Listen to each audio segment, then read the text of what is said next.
Welcome to the Own Your Best Life podcast. I'm May Empson, your host, leadership and mindset coach.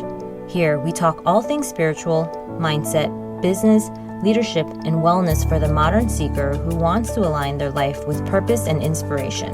We'll cover career changes, stress management, meditation, energy, intuition, and more. Each episode holds spiritual and practical tools to help you live a life of your wildest dreams without getting burnt out along the way. Ready to live a life on your own terms? This is the Own Your Best Life podcast. Welcome to episode number 251 of the Own Your Best Life podcast. Sometimes we are just so busy with our work lives that when we come home, we feel like we have stepped into unfamiliar or uncharted territory. We get frustrated wondering, why does dinner still need to be made, or whether the kids did their chores and their homework. We see them playing, our partner's relaxing, and we start railing silently inside, wondering, why is it so easy for them to relax when there is still so much to be done? And instead of your sharpest, most present self, you feel like an irritated stranger in your own home. And this is a common feeling for achievers.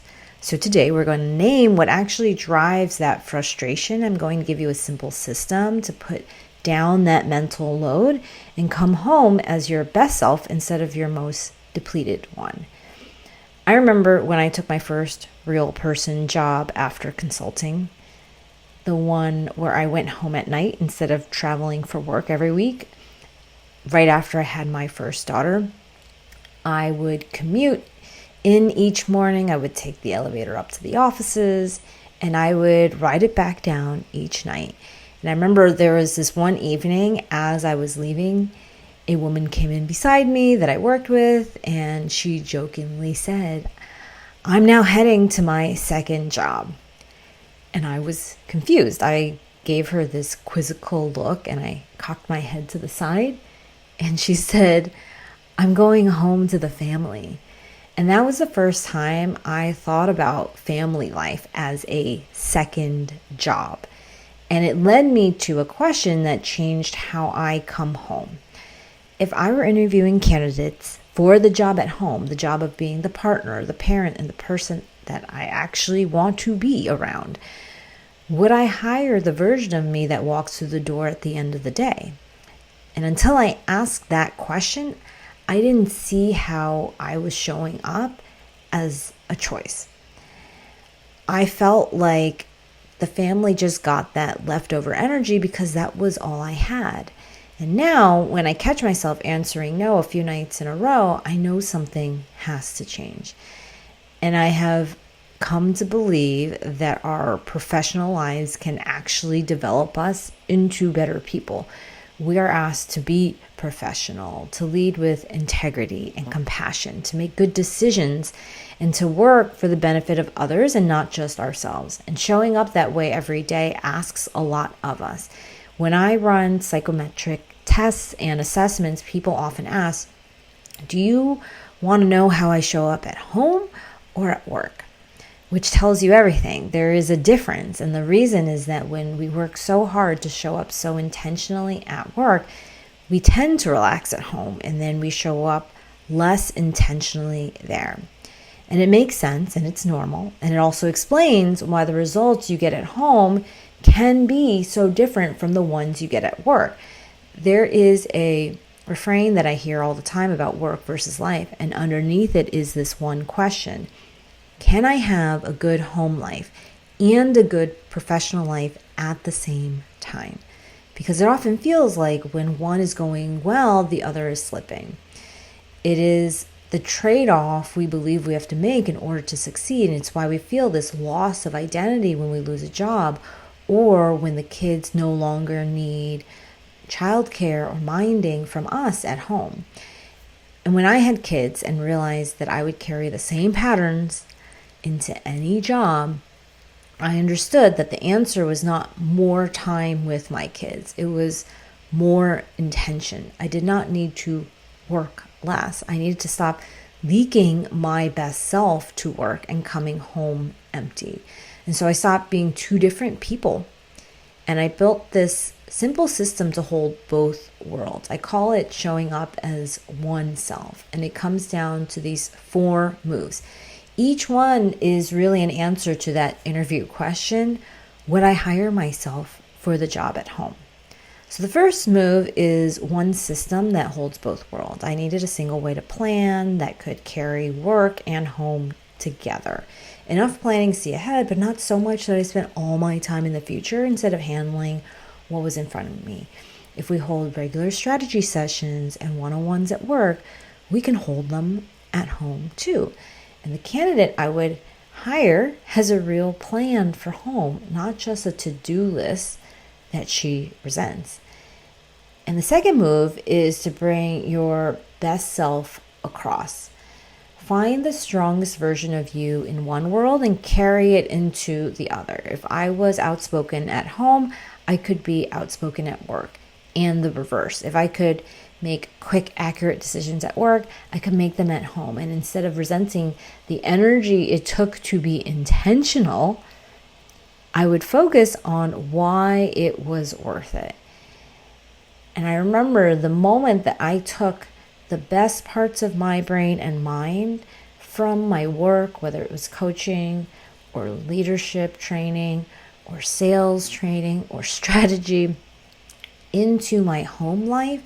I remember that one shift and that one conversation, and it changed everything for me. It was the same conversation that I would have with my husband, but instead of coming to it with my home brain, which for me was a very human, almost unregulated place where my mind would just make up lots of things, I actually brought it to a mind that was more trained, a mind that was thinking at a different level.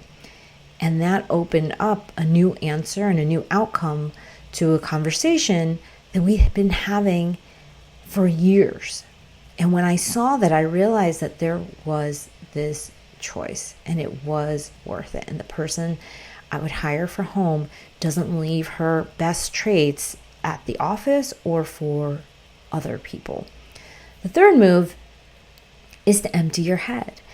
You want to make space. You want to get every open loop out of your brain and into a place that you trust. Personal errands and plans need a home as much as work errands and plans do. I'll use a digital calendar and a physical one. And the version of me that I would hire is not carrying 40 open tabs in her mind while she tries to be present at dinner. The fourth move is to be human in both places. And this is where you release perfectionism and the feeling that it is never quite enough. This one is very subtle at times until you recognize it. If you're always feeling a little anxious, always feeling a little stressed, always worrying what other people are thinking, this is the perfectionism at play. You can never get everything done perfectly, and there is no moment when you finally arrive. The biggest frustration usually comes from the exhaustion that you carry home. You never let yourself feel that you've done enough or that you are enough. So you add more to the list for yourself and for everyone around you, and it is exhausting. And it seems to work because things keep getting done until one day something comes crashing down and you realize you've worked this hard for this long and it still feels like it is never enough. And it will not feel like enough until you decide that you are. The person that I would hire for the job at home is allowed to be human and role models what it's like to be perfectly imperfect and still successful. And so are you. You are allowed to be human. Your one thing this week is that question answered as truthfully as you possibly can. If I were to interview myself for the job at home, would I choose me? If so, why? If not, what would I change? And then the next time you move from work to home, check in with that answer like a North Star. Write down all the open loops, the decisions that still need to be made and the things that still need to be done, and let them go until tomorrow. Making space to love the chaos of my home life every day is one of the best decisions I have ever made. And it has 100% made me better at work too. So if you're ready to release that stress and anxiety of your work life while still having both a family and a career, let's talk. You can go to www.mayemson.com/contact right now. You can fill out the quick form and book a complimentary strategy call with me. We'll build your plan to reduce your mental load and to find greater career fulfillment together. Spiritual Achiever Coaching is my year-long transformational coaching experience for professionals who want clarity and capacity while being coached at the highest level. Again, you can learn more or you can start a conversation with me at www.mayemson.com/contact. I love you, my friends. I hope you have an amazing week, and I'll talk to you next time. Thanks so much for joining us this week on Own Your Best Life. Make sure to subscribe to the show on iTunes or wherever you listen to podcasts so that you'll never miss a show. And while you're at it, can you please rate and review on iTunes? I would so appreciate it. Share it with a friend, take a screenshot of it, and tag @MayEmson. This helps continue to get the word out. For more show notes and resources, check out www.mayemson.com. You'll have all the links to everything you heard here today. Thanks so much for listening. It's time to own your best life.